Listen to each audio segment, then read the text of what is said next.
Yosua pasal yang pertama ayat 9. Oke, kita baca bareng ya. 2, 3. Bukankah telah kuperintahkan kepadamu, kuatkan dan teguhkanlah hatimu, janganlah kecut dan tawar hati, sebab Tuhan Allah menyertai engkau kemanapun engkau pergi. Amin. Adakah anak muda yang kecut hatinya? Kalau kecut itu sama dengan apa? Asam, ya. Asam. Kecut. Yang takut dengan masa depannya. Yang merasa ngeri dengan masa depannya. Seperti apa sih masa depanku? Apa di sini malam hari ini juga ada yang merasa gentar, gak berani seperti Yosua ketika itu, dan Tuhan datang berfirman?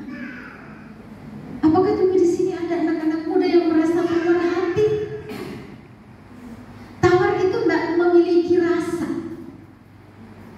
gak punya rasa sama sekali, hambar, beku, dingin. Dalam mengiring Tuhan pun, pokoknya yang penting saya udah setor muka saya lah, udah datang. Dia pulang mukanya kayak upaya yang digantung, ya kan? Gantung dulu kayak upaya digantung, pulang juga demikian. Bawa berkat gak? Bawa berkat gak dia kalau pulang? No. Apakah ada anak muda yang berasa sepertinya pengiringan saya kepada Tuhan hambar, enggak ada rasanya? Padahal Tuhan berjanji bahwa sukses itu adalah hakku. Tuhan berjanji sukses itu ada. Seperti apa yang sudah Yusuf rasakan.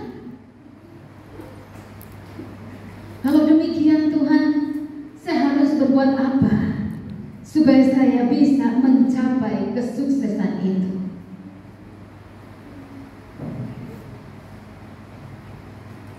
Yang pertama, kita baca dulu Amsal 13 ayat yang keempat.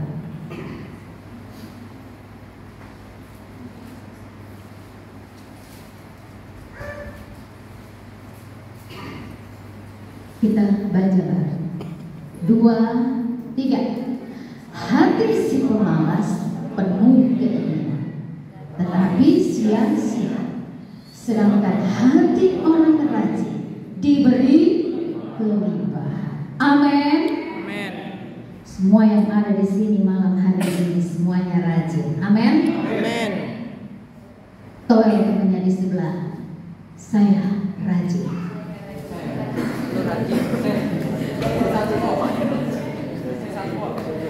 Rajin, ada temannya yang ditowel nih rajin ya.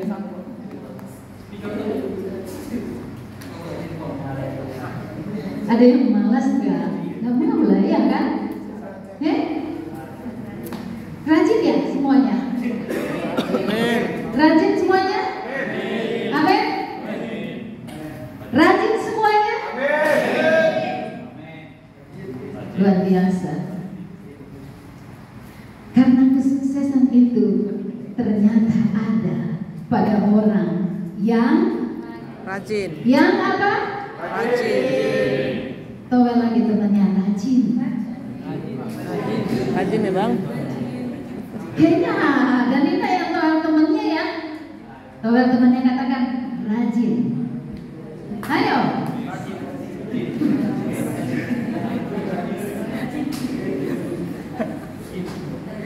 Hati si pemalas penuh keinginan. Penuh keinginan seperti apa? Aduh, kalau nanti saya pengen punya rumah besar gitu, ya kan? Tapi malas. Kalau perlu saya punya kontrakan, saya tinggal ngawasi duduk-duduk, saya tinggal ngawasi, terus nanti saya tinggal terima duit.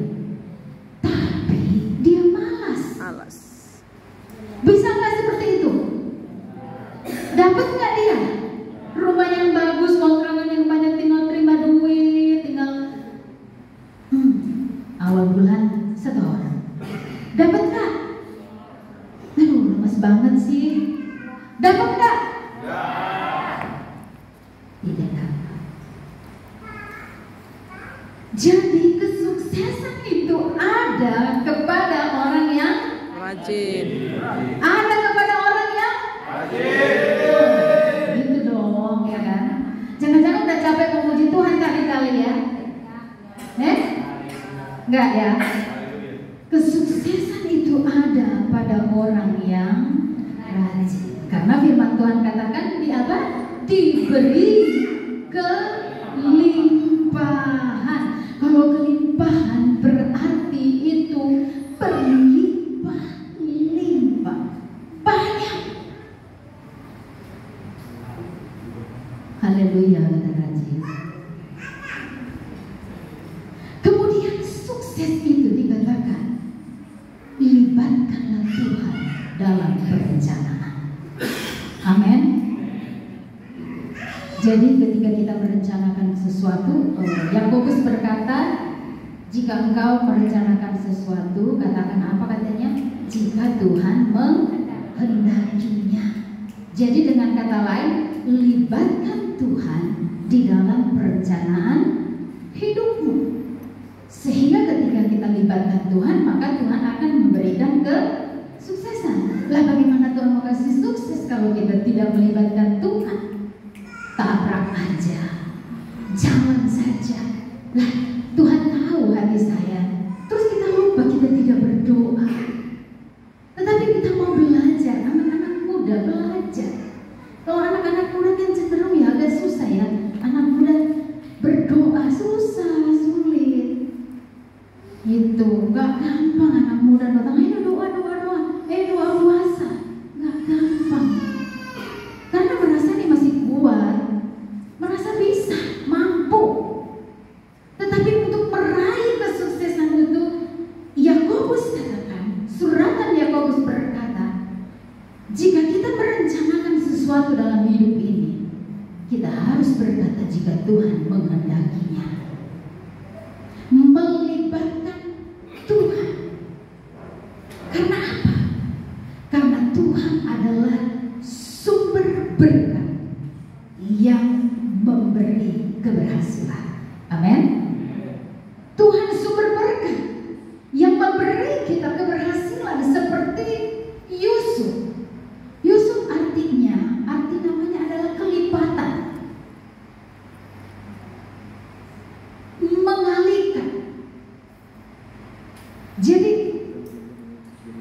kalau kita ingin mendapat berkat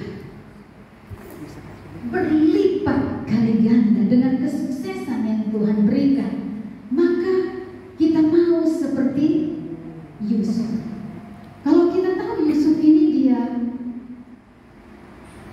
kurang lebih ada berpuluh tahun untuk dia meraih kesuksesan.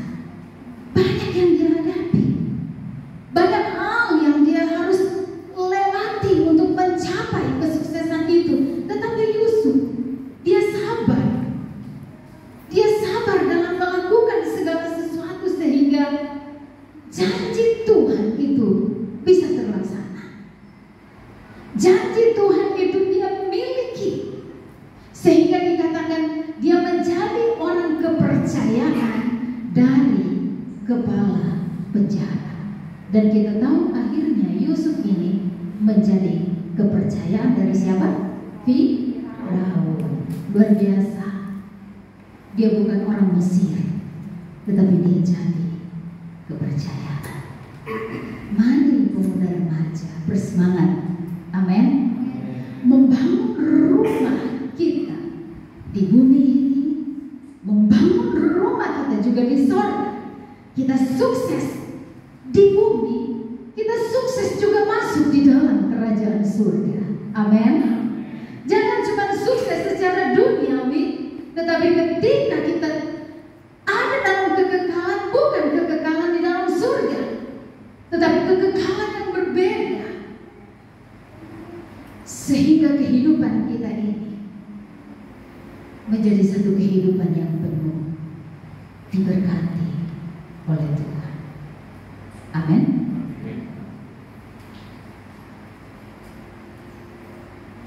Rajin berapa menit nih tante? Udah ya? Iya ya, yang mau pulang di Bekasi kan terlalu jauh ya. Oke, kita nggak perlu lama-lama. Biarlah malam hari ini kita yakin kita pasti sukses di dalam Tuhan. Amin.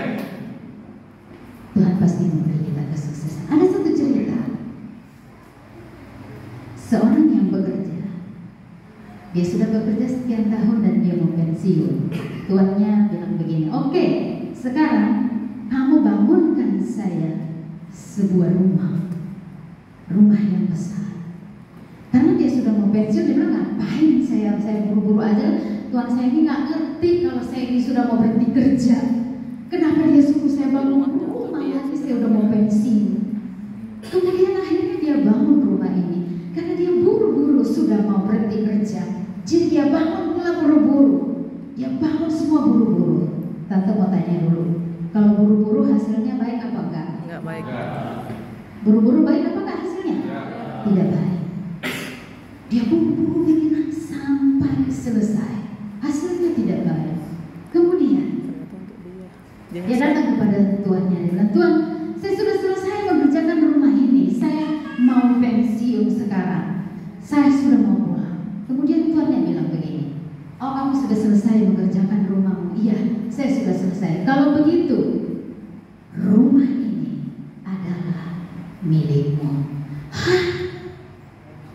Dia menyesal karena dia buru-buru bangun rumahnya.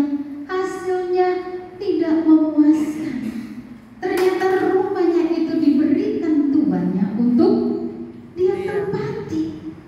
Dia tidak sukses membangun rumah itu, asal-asalan saja.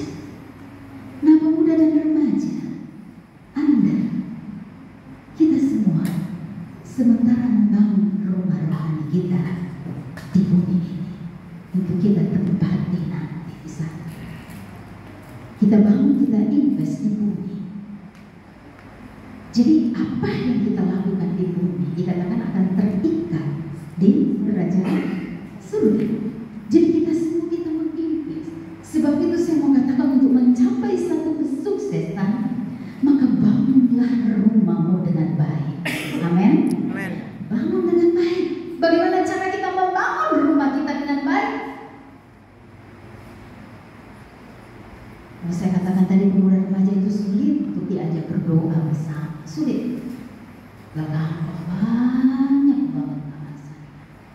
Tetapi ketika kita mau membangun rumah kita dengan baik, nggak asal-asalan, karena Tuhan kita adalah Raja di atas segala raja, hasilnya akan baik, maka kita diterima pun di sana dengan baik. Amin. Jadi ketika kita melakukan pekerjaan Tuhan, pelayanan kita, lakukanlah semua dengan baik.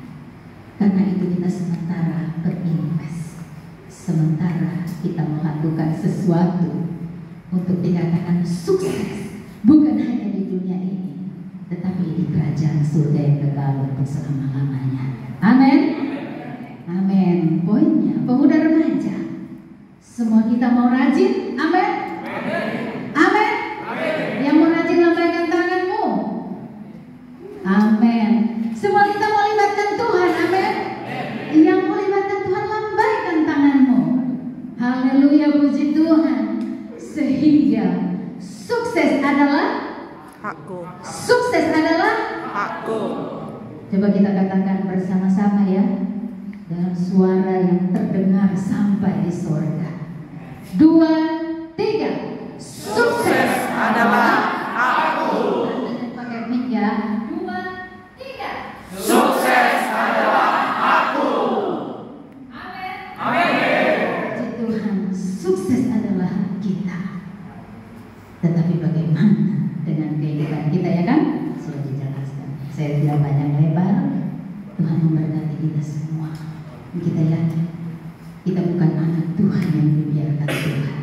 Ternyata Tuhan menjanjikan kesuksesan buat kita semua. Sebab itu kita bersyukur. Kita jadi Puji Tuhan.